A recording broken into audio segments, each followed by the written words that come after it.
accepted in the beloved. And the word beloved here has a capital, meaning that it's the beloved Son. It has a reference to Jesus here. Now this verse has to do with acceptance. You know, acceptance is something that we all have to work with as long as we live. When we're born, we want to be accepted by our parents. When we go to school, we want to be accepted by our friends. When we get a job, we want to be accepted by the boss and the other employees. In marriage, we want to be accepted by our spouse. And in church, we want to be accepted by the Christians and the believers in the church. Even if we were to move to another state where we don't know anybody, eventually we're going to make some friends, and we desire to be accepted. We have a problem in the spiritual realm. For you see, here we are, we have all sinned and come short of the glory of God. But on the other hand, God is sinless. He is holy. He is absolute perfection. We're the very opposite. So how can sinful beings feel accepted by a sinless God? Well, God knew that was a problem. And so God did what was necessary in order to alleviate this problem.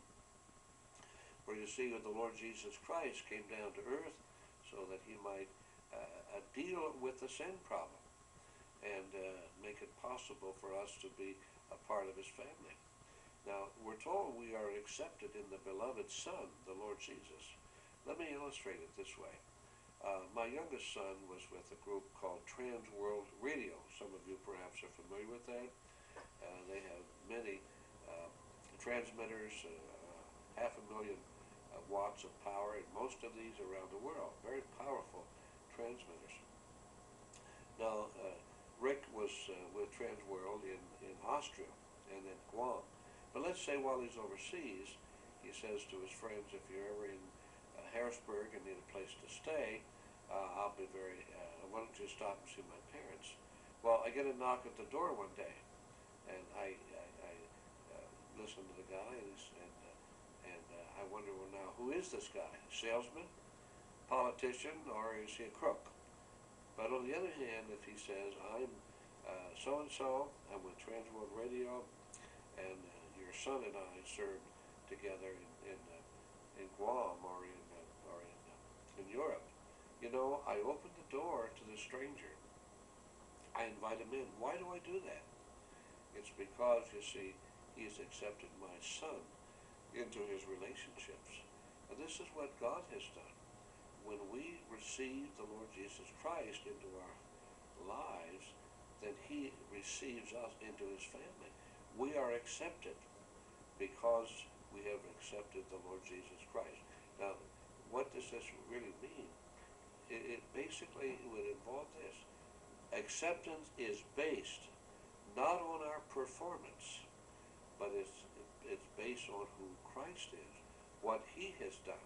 If I receive the Lord Jesus Christ into my life, then, you see, he receives me into his family. This takes all the works out of it. You see, every religion that I know on the face of the earth, they base the means of becoming a part of them or going to heaven on the basis of works. And we could name many different religions, but like if you were Muhammad, belong to the Muhammad faith, you have to face Mecca, the East, 5 times a day. Jehovah's Witnesses, you've got to knock on so many doors a week here. Every religion is a works concept, but when it comes to Christianity and knowing God, it's based upon his work, the work of Jesus Christ at the cross, and his alone. The only thing that we can do, you see, is to believe that. In fact, we're told in Ephesians that for by grace are you saved through faith, and even that is not of yourselves.